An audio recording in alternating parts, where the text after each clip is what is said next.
आप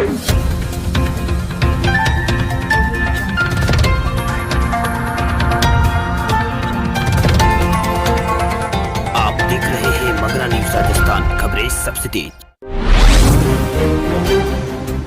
किसानों और सरकार के बीच 11वें दौर की बैठक में बेनतीजा सरकार ने आगे बातचीत के लिए रखी है शर्त। केंद्र के नए कृषि कानून के खिलाफ आंदोलन कर रहे किसानों और सरकार के बीच जो 11वें दौर की बैठक हुई वो भी बेनतीजा खत्म हो गई। दिल्ली के विज्ञान भवन में हुई बैठक में सरकार की ओर से केंद्रीय मंत्री नरेंद्र सिंह तोमर ने कानून को स्थगित यहाँ पर कहा है कि कानून को 2 साल के लिए हम स्थगित कर सकते हैं। वहीं किसानों ने फिर दोहराया कि किसान नेताओं ने कानून को रद्द करने की बात यहाँ पर कही है। किसान नेता ने कहा कि कानूनों को रद्द करने से कम वो राजी नहीं है, जिसके बाद बैठक बिना किसी नतीजे खत्म हो गई। अगली बैठक के लिए कोई भी यहाँ पर तारीख तय नहीं हुई है। वही बैठक के बाद भारतीय किसान यूनियन के नेता राकेश टिकैत ने बताया कि केंद्रीय मंत्री की ओर से कहा गया कि सरकार 1.5 साल की जगह 2 साल तक कृषि कानून को स्थगित करने के लिए तैयार है। इस दौरान कमेटी बनाकर इन पर चर्चा की जा सकती है। वही सरकार की ओर से कहा गया कि अगर इस प्रस्ताव पर किसान तैयार है तो हम कल ही फिर से बात कर सकते हैं, कल फिर से बात की जा सकती है। इसके अलावा कोई दूसरा प्रस्ताव सरकार ने यहाँ पर नहीं दिया है। वही किसान नेता गुरनाम चुन्नी ने बैठक के बाद मीडिया से कहा कि सरकार ने जो प्रस्ताव दिया है वो हमने स्वीकार नहीं किया है। कृषि कानूनों को वापस लेने की बात को सरकार ने स्वीकार नहीं की है। ऐसे में कोई हल नहीं निकाल सका, यहाँ पर कोई हल नहीं निकल सका। अगली बैठक के लिए भी कोई तारीख यहाँ पर तय नहीं हुई है। सरकारी कर्मचारी को तोहफा देगी मोदी सरकार, जल्द होगा ऐलान। मोदी सरकार जल्द ही सरकारी कर्मचारियों को तोहफा देने वाली है। कर्मचारियों को जल्द ही प्रमोशन और महंगाई भत्ता यहाँ पर दिया जाएगा।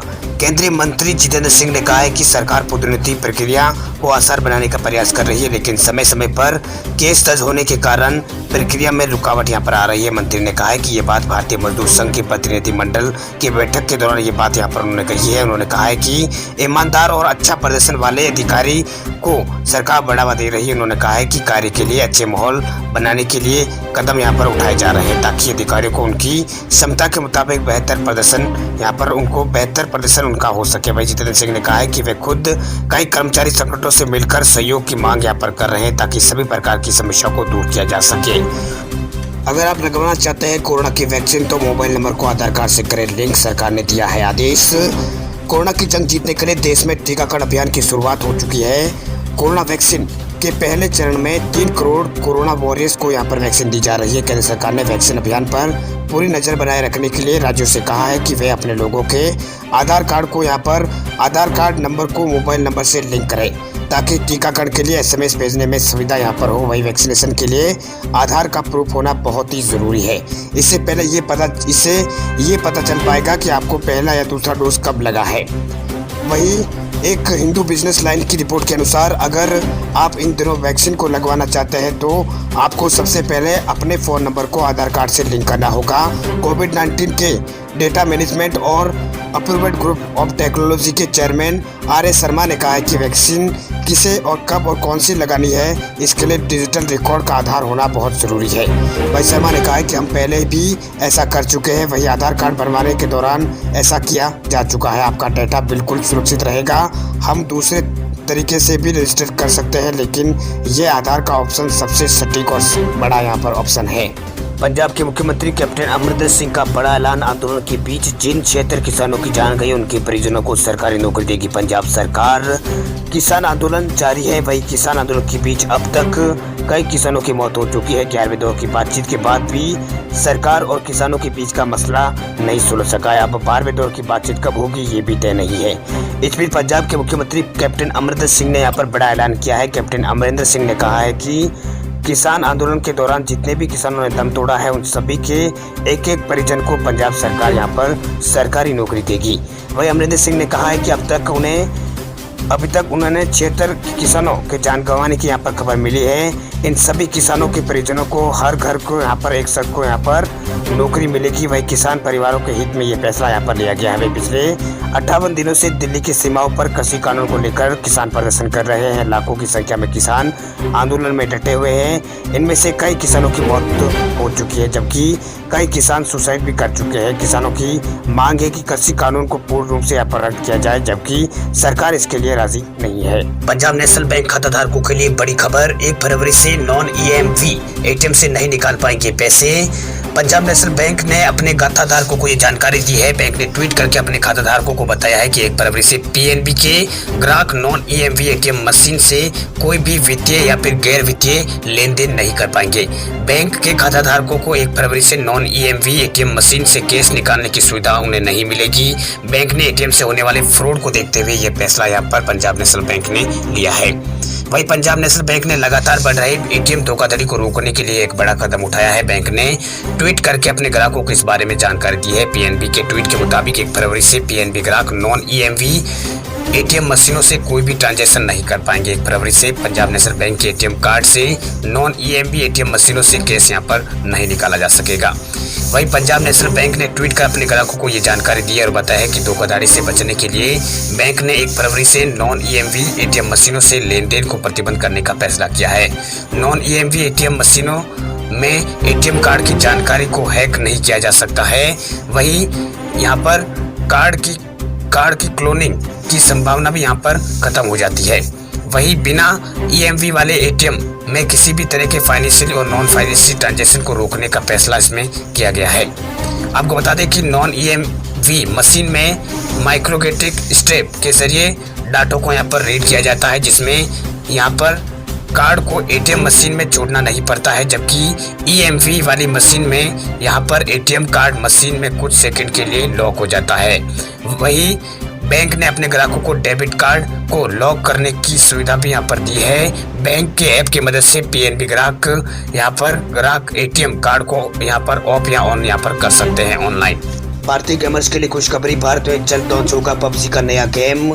दुनिया भर में पबजी गेम पहले से ज्यादा पॉपुलर हो गया है। पबजी मोबाइल की कामयाबी को देखते हुए कोरियन कंपनी क्रॉपटॉन ने अब गेम लवर्स के लिए एक और नया गेम लॉन्च करने का फैसला यहाँ पर कर दिया है, जिसके मुताबिक अब कंपनी यहाँ पर पबजी मोबाइल के दीवानों के लिए अलग से पबजी कार्टून और पबजी एनिमेटेड शो लाने की भी तैयारी यहाँ पर कर रही है। वही एक मीडिया रिपोर्ट के मुताबिक कंपनी गेम लवर्स के लिए न्यू बैटल रॉयल गेम लाने की तैयारी कर रही है। उम्मीद जताई जा रही है कि इस साल गेम को यहाँ पर लॉन्च किया जाएगा। क्रॉपटॉन के सीईओ का कहना है कि साल 2021 में ही नए गेम को यहाँ पर लॉन्च किया जाएगा। वह रिपोर्ट के मुताबिक कंपनी इस साल पबजी मोबाइल की पॉपुलैरिटी को बढ़ाने के लिए वेब कार्टून लाने की तैयारी कर रही है। साथ ही ज़्यादा से ज़्यादा यूजर्स तक पहुंचने के लिए पबजी मोबाइल एनिमेटेड शो भी लाने की तैयारी यहाँ पर की जा रही है। वहीं भारत चीन सीमा पर हुए विवाद के बाद केंद्र सरकार ने पबजी मोबाइल को बैन करने का यहाँ पर फैसला किया था। हालांकि कंपनी ने साफ किया है कि यहाँ पर जो भारत के यूजर्स हैं इनके डाटे को यहाँ पर बिल्कुल सुरक्षित रखा जाएगा और फिर से यहाँ पर भारत में इस गेम को लॉन्च करने की बातें यहाँ पर हो रही हैं। वहीं कंपनी का कहना है कि यहाँ पर भारतीय मोबाइल यूजर्स के डेटा का चीन से कोई लेन देन नहीं है। इस बीच कंपनी भारतीय यूजर्स के लिए एक अलग से डेटा सेंटर बनाने की तैयारी कर रही है। साथ ही देश में अलग से पबजी मोबाइल इंडिया के नाम से यहाँ पर नया गेम लॉन्च करने की योजना भी वही कई दिनों से चल रही है। आपको बता दें कि भारत में पबजी मोबाइल को रिलॉन्चिंग को लेकर एक नई कंपनी का भी यहाँ पर गठन किया गया है। साथ ही केंद्र सरकार से बातचीत की कोशिश हो रही है। हालांकि केंद्र सरकार ने अब साफ किया है कि भारत सरकार यूजर्स के डेटा को लेकर काफी गंभीर है। फिलहाल पबजी मोबाइल इंडिया की रिलॉन्चिंग को लेकर फिलहाल सकारात्मक संकेत देश में नहीं मिल रहे हैं। उल्टी दिशा में गाड़ी चलाई तो हो सकता है ड्राइविंग लाइसेंस रद्द, गुरुग्राम पुलिस का नया फरमान हुआ है जारी। अगर आप उल्टी दिशा में गाड़ी चलाकर बहादुर बनने की शौकीन है तो हो जाइए सावधान। गुरुग्राम पुलिस ने ऐसे लोगों के खिलाफ कार्रवाई करना शुरू कर दिया है। कार्रवाई करने का यहाँ पर फैसला लिया है। गुरुग्राम पुलिस के पुलिस आयुक्ता ने बुधवार को कहा है कि गुरुग्राम पुलिस ने सड़क पर गलत दिशा में गाड़ी चलाने वालों के खिलाफ एक बड़ी कार्रवाई करने का फैसला किया है। समाचार एजेंसी ANI से यहाँ पर पुलिस अधीक्षक ने बात की है। उन्होंने कहा है कि गुरुग्राम की सड़कों पर गलत तरीके से गाड़ी चलाता अगर कोई दिखेगा तो उसके खिलाफ सख्त कानूनी कार्रवाई की जाएगी। ट्रैफिक कर्मचारियों को ये निर्देश यहाँ पर सख्त कार्रवाई करने के यहाँ पर निर्देश दे दिए गए हैं कि वो ऐसे आरोपियों का लाइसेंस सस्पेंड करने के साथ साथ उनके चालान करें। अगर कोई व्यक्ति ये गलती दोहराता है तो उसके लाइसेंस को स्थायी रूप से रद्द कर दिया जाएगा। उस पर कभी भी दोबारा यहाँ पर ड्राइविंग लाइसेंस जारी नहीं किया जाएगा। अब बात करें देश भर के कोरोना आंकड़ों की तो देश भर में पिछले 24 घंटों में 15,000 से भी कम आए हैं कोरोना के केस। अब तक भारत में 10 लाख लोगों को लग चुकी है कोरोना की वैक्सीन। देश में कोरोना संक्रमितों की संख्या में बढ़ोतरी जारी है। पिछले 24 घंटों में 14,545 नए कोरोना के केस भारत में सामने आए हैं। वहीं 163 लोगों की इस दौरान 24 घंटों में यहाँ पर मौत हुई है। वह स्वास्थ्य मंत्रालय द्वारा जारी किए गए ताजा आंकड़ों के अनुसार भारत में पिछले 24 घंटों में 18,000 सबसे ज़्यादा यहाँ पर लोग कोरोना से ठीक हुए हैं, इन्हें अस्पताल से छुट्टी मिली। इसी के साथ देश में कोरोना संक्रमितों की कुल संख्या बढ़कर 1,06,25,428 हो गई है। देश में अब तक 10,43,534 लोगों को कोरोना वायरस की वैक्सीन लगाई जा चुकी है। बीते 2 दिनों में 37,000 लोगों को कोरोना वैक्सीन भारत में लगी है। वहीं स्वास्थ्य मंत्रालय के द्वारा जारी किए गए ताजा आंकड़ों के अनुसार अब तक 1,53,032 लोगों की जान यहां पर चली गई है कोरोना के कारण। वहीं कुल एक्टिव केस घटकर 1,88,000 के आसपास आ गए हैं। अब तक भारत में 2,83,000 लोग कोरोना को मात देकर ठीक हो चुके हैं। 1,02,83,000 लोग कोरोना से ठीक हो चुके हैं। वहीं भारतीय चिकित्सा अनुसंधान परिषद आईसीएमआर के मुताबिक कि जनवरी तक भारत में कोरोना वायरस के कुल 19,01,48,000 कोरोना के सैंपल टेस्ट किए गए हैं, जिनमें 8 लाख कोरोना टेस्टों की सैंपलिंग कल की गई थी। वहीं सभी राज्यों और केंद्र शासित प्रदेशों में कोरोना वायरस के रिकवरी रेट और मृत्यु दर, यहाँ पर रिकवरी रेट मृत्यु दर से 90% ज़्यादा है। रात के बाद यह है कि मृत्यु दर एक्टिव केस के रेट में लगातार गिरावट दर्ज की जा रही है। देश में कोरोना मृत्यु दर 1.44% है, जबकि रिकवरी रेट करीब 97% है। वही एक्टिव केस 2% से भी कम यहाँ पर भारत में बचे हैं। वही वर्तमान में देश के कई राज्यों में कोरोना के यहाँ पर मृत्यु की संख्या यहाँ पर लगातार कम है। वही वैश्विक महामारी कोरोना से निपटने में मुख्यमंत्री योगी आदित्यनाथ ने रणनीति देश के कई राज्यों को, इसने उत्तर प्रदेश की जो योगी आदित्यनाथ की रणनीति, इसने कई राज्यों को यहाँ पर पीछे छोड़ दिया। अगर ये कहे कि देश में कोविड मैनेजमेंट में यूपी सरकार यहाँ पर नंबर 1 है, तो ये कोई गुरेज नहीं होगा। अब यूपी में कोरोना रिकवरी रेट 97% पहुंच चुका है। राज्य सरकार की मिली जानकारी के अनुसार उत्तर प्रदेश में वर्तमान में यहाँ पर 1,51,000 से अधिक यहाँ पर डेडिकेट कोविड बेड्स के साथ सर्वाधिक कोविड बेड्स वाला प्रदेश है। वह राज्य के हर जिले में गंभीर रोगियों की देखभाल के लिए वेंटिलेटर युक्त बेड उपलब्ध करवाए गए हैं। वहीं वर्तमान में राज्य में कोरोना के प्रति 10 लाख आबादी पर मृत्यु की संख्या 37 है, जो कि राष्ट्रीय औसत 114 से यहाँ पर कम है।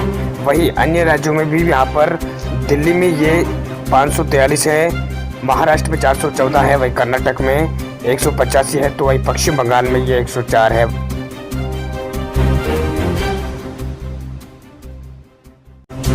खबरों की दुनिया में आइए हमारे साथ कहीं भी और कभी भी जुड़िए। हम मिलेंगे फेसबुक पर, हम दिखेंगे यूट्यूब पर, हमें फॉलो कीजिए ट्विटर पर। देश प्रदेश की ताजा तरीन खबरों के लिए मगरा न्यूज राजस्थान के यूट्यूब चैनल को सब्सक्राइब कीजिए और साथ में घंटी का निशान दबाइए।